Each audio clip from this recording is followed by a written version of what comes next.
It's really, really difficult for many people to adapt to the cultural differences here. And I came across a post on Facebook the other day where someone wrote out a very detailed post on what it's like to actually live here in Mexico with all the cultural differences and whatnot. And so I'm gonna read that for you, and kind of it explains a lot, because even now I still have some hang-ups with some things. Just to give you an example, so while I was going through this corporation process trying to get my business established here, man, I probably reached out to 5 attorneys, another 5 or 6 accountants, trying to get advice on how to best proceed. And I hired a couple of attorneys, a couple of accountants, and we got absolutely nowhere. And it was like, oh my God, take my money already. And it's like, how do we start? How do we move forward? How do I pay you? And 2 and 3 weeks later, nothing. I paid one guy and he's like, hey, I'm gonna get you set up. And he just disappeared for 2 weeks. And so I messaged him the other day and I was like, dude, I reached out to you. You said you had a contact inside of immigration. I mean, not of immigration, but at the SAT office that can get me an appointment. You told me to pay you this money and we'll get in there and get set up. I said, that was 2 weeks ago. I ain't heard nothing from you. I found somebody else and hired somebody else. And he was like, well, I didn't have anything to report, so I didn't say anything, but I already started. And so I was like, unfortunately, I hired somebody else because I ain't hear from you for 2 weeks. You know, I said the last thing you told me was you want to check the email that I sent you with all my documents and stuff like that. And you said you'll follow back up. And that was 2 weeks ago, not a sound, not even acknowledgement of receipt of the email. And I was like, I get it. Maybe things are different here. Maybe the culture's different. Maybe this is how y'all do things. I don't know. But after not hearing from you in 2 weeks, I went and found somebody else. And so, you know, and again, that just brought up a lot of frustration because I'm really trying to get this thing done. You know what I'm saying? I'm really trying to get this done, and all of this hold up.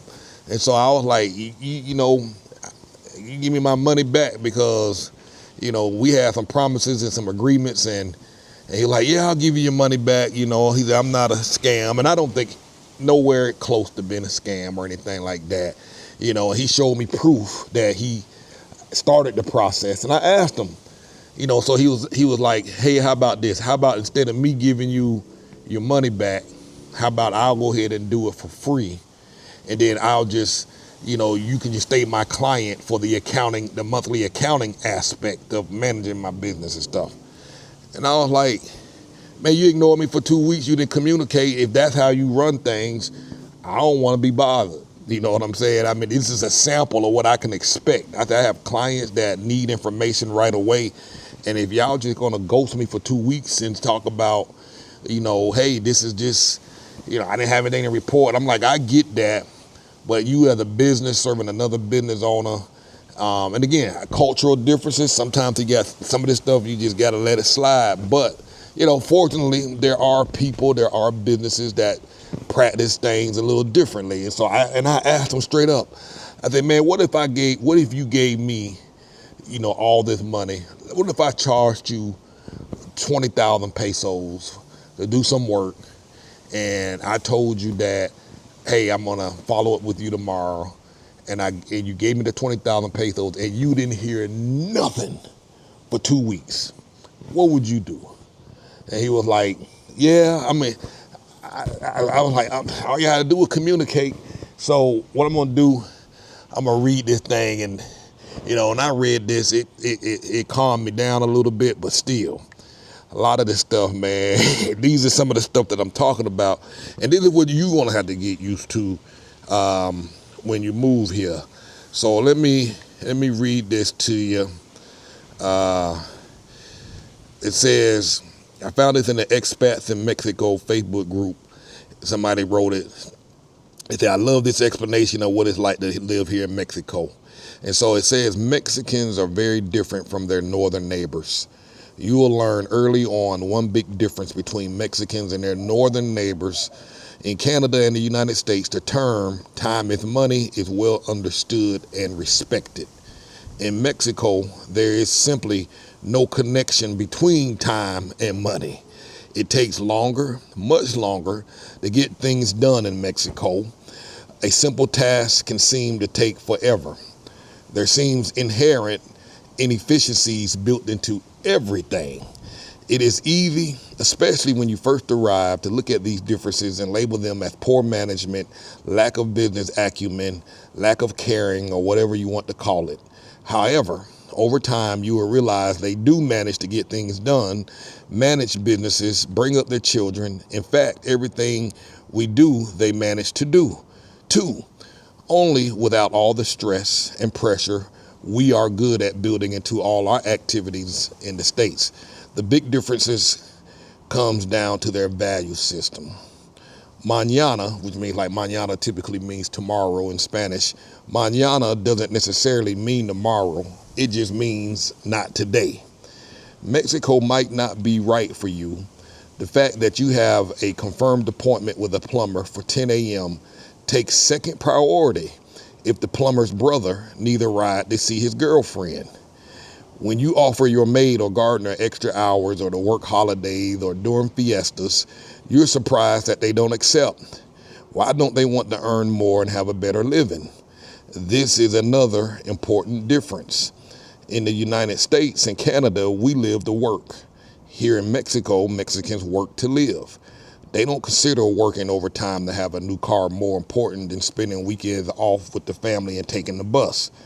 They don't consider it poor business to miss the appointment with you to fix your plumbing. They consider the needs of a brother to take precedence.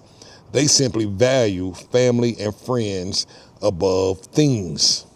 Another interesting tidbit, Mexican people do not like to say no. It just doesn't sit well with them. They are accommodating by nature and truly want to please. So you ask the plumber, can you come at 8 o'clock? And he tells you he'd prefer to come at 10 a.m. When you become persistent that you need him to come at 8 a.m., he will finally agree. He still probably won't come at 8 o'clock, but he'd rather agree and keep you happy than debate the issue with you. Punctuality isn't a strong trait. It isn't a strong trait in Mexico for day-to-day living. However, in the business world, Mexican businessmen will try to accommodate their foreign business associates by being on time. I hear people say all the time, I just wish he'd tell me the truth instead of lying to me. In his mind, he isn't telling you a lie. It's a little story. He is helping you manage your frustrations by simply telling you what you want to hear. We too have come to think of these as stories, not lies. And each story, each story comes with its own guarantee. If you don't like that one, another one will be readily available. Part of the charm of Mexico is their rich culture and history. Don't try to understand it or change it. Just enjoy the differences and come to terms with them. If you are fortunate enough to cut yourself some slack and lighten up a little, you'll soon feel release from the stress you have been causing yourself by not letting go. We moved to Mexico to be part of a new culture. And then many times we bring our old rules and regulations with us and try to impose them on our new hosts. This is one of the reasons we tell people Mexico is not for everyone. If you are very set in your ways and not at all flexible, then maybe Mexico is not for you. On the other hand, I know many people living here now that did initially arrive with all their old tapes, but have since managed to open their hearts to embrace this new culture and appreciate the differences. If you can do that, you will cross over the threshold into what we call the magic of the lakeside.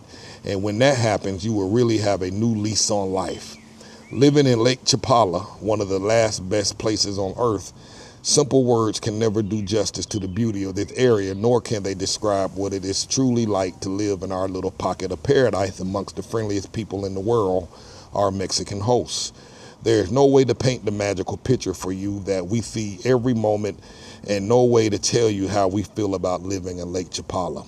You must experience the magic of the lakeside for yourself as we did. So this was written by Focus in Mexico a few years ago, blah, blah, blah. So, man, I'm telling y'all, it will drive you crazy when you get here, bringing in your old value system, your old ways of doing things. And I found that to be totally true. They don't care about that dollar like we do in the States. They're not going to stress themselves about it. And that was a great example. If the plumber has an appointment to be at your house at 10 a.m. and then his brother abruptly comes and say, hey man, can you take me to see my girlfriend? He gonna be late to your house. He taking his brother to the thing. If he later finds out that he has his niece or his sister is having a birthday party for their daughter, he going, and he may or may not call you and tell you he gonna be late. Might not call you for 2 days. I got a client right now that's dealing with some craziness right now. Before they moved in, the internet was supposed to be turned on and all of that stuff, and this happens. It's rare. Normally it's resolved before they move in. But in this particular case, the owner was dealing, from my understanding, some health issues and couldn't get it done in time. And so they were trying to set the internet up on the day they moved in. And so a few days later, internet still wasn't working right and all of that. Very, very, very frustrating. So tomorrow, the game plan is, look, if the internet ain't on, we just gonna call and do a new service in your name and remove the owner out the picture altogether. It'll get done faster and it's smoother probably. So and we was talking to another family last night. They came by the house and they were just talking about some of the stuff when that they were having issues in the house, and when they called the landlord is very slow to respond, or they send the cheapest person over to try and fix it, and it generally turns into that person having to come by 4 or 5 times before it's finally fixed. So they were like, we just decided to hire our own person, pay out of pocket, and just get it done right the first time. And fortunately, labor here is very, very affordable. So many times it's just easier to do it yourself. We just had some grass put down. We come out here, we play in the yard and hang out in the yard, go swimming, and we just got tired of looking at the dirt and the rocks. I believe the landlord ran out of money when she was building this house, and that's one of the reasons why we got a great deal. But for our enjoyment, we're going to be here for 2 years. We decided, hey, let's just get some grass put down, and that's what we did. A guy came out, laid the grass down, dig the ground up, lay the grass down, and I don't know if you can see it in the clip. This is about 10 days old so far. She did agree. I reached out to her, I said, look, I like to put some grass down if you don't mind. If you can meet me halfway, you pay half, I pay the other half. If we split it, you win in the end, we win, and so it's a win-win for everybody. It costs a little less than $550 to get this whole thing done. That includes the labor, that includes the grass, the guy literally came out, dug up the ground for the whole backyard, then came back, bought all the sod to lay down on the ground, and he put that down, and then he came back a couple of days just to make sure everything was right. Laid rocks out in the back near the garden and made it real pretty, laid some rocks out in the front. All of that was like $550. And so we split that, $275, is that right? $250, something like that. So we split that, and everybody's happy. The landlord property looked better. We like it better versus having to, walking on the grass versus walking on the pebbles and the stones. And so grass should be completely ready and done and, finished growing and catching in another couple of weeks, I guess. So you'll find that some of these things you just gonna do yourself because it gonna drive you crazy trying to, and the alternative is just to wait till they do it. It might take 5 times. If you're patient like that, then by all means, wait. And like I said earlier, a lot of things that, I'm going to turn this water off in the pool. It was kind of low. The pool guy had just came out the other day to clean the pool and took out some of the water. Let me turn this off. Y'all bear with me. I should be able to keep talking and y'all should be able to hear me. But yeah, I forgot what I was saying beforehand. But like I said, a lot of stuff you might just do yourself, save yourself the headache, and just get it done. Hold on, I'm coming back. You know, oh man, it's lightning. I'm gonna have to end this pretty soon. Let me get in and get out real quick and wrap this up. But listen, come here with a whole different mindset. It ain't the same. It ain't ever gonna be the same. Rules are different, cultures are different, ways are different, and if you just have no expectation from your old life and have the patience, have the flexibility, and enjoy this place. I will promise you this. 4 years after being here, and it didn't happen for me quick because I still struggle with some of it. 4 years later, I can tell you I'm better off in terms of my stress level, completely different from what it was. I'm more relaxed, I'm more calm, and more ease. And you know, after I was talking to a few people over the last few days, one lady, her husband had a mild heart attack. Another lady has signs and symptoms of strokes, and man, we literally working ourselves to death, live to work. That's what we do in the States. We live to work, and then at the end of the week, when you get your paycheck, man, you don't got no money left after you paid for everything. There ain't no money left. You know what I mean? You barely just getting by, barely surviving, barely making it, all that. And working, and then folks just drop dead. You see the news, you see all these actors and famous people, they just dropping dead, work themselves to the grave. You don't got no life, you don't enjoy anything. You know, many of my days lately, I just been more relaxed, watching my Netflix shows. I'm looking at buying a gaming system so I can play games. I want to learn gaming, you know, because I have much more time on my hand now. You know, just want to kind of settle back and relax. My 23-year-old is now traveling. She's on a boat headed to Sardinia, Italy, island out there, and then after that she'll be heading to Switzerland, just trying to find her way.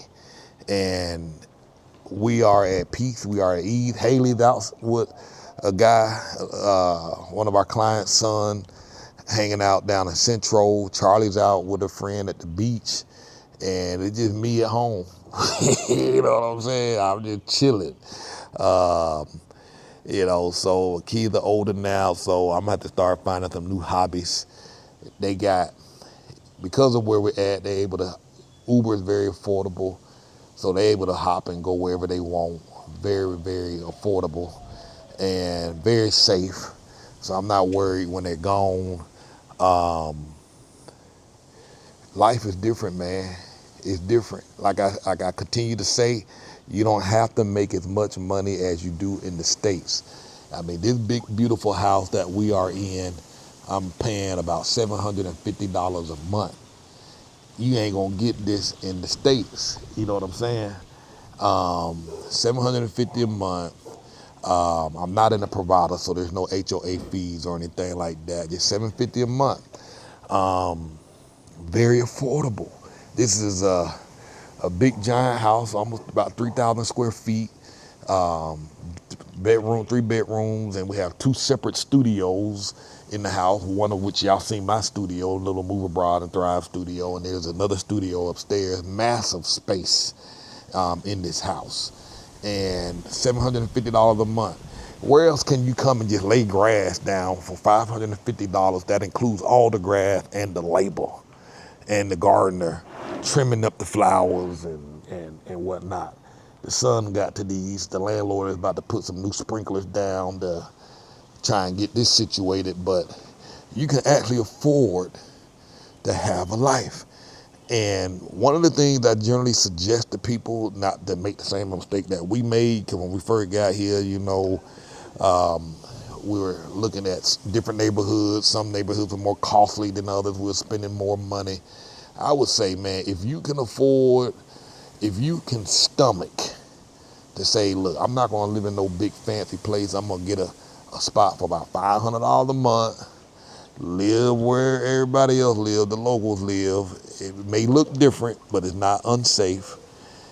Pay $500 a month on your rent, 2-3 bedroom spot. I say it ain't going to be fancy, but give yourself the opportunity to bring them finances in check, get it under control, and live beneath your means as much as possible. I know it's easy to say that because it's been difficult for us to get it. We just finally getting there. Boy, look at this wind. I guess it's about time for me to go. All right, let me go before my damn camera fall over. But hey, book a consultation, moveabroadandthrive.com. Cortez Ross, thanks for watching. Have a blessed day.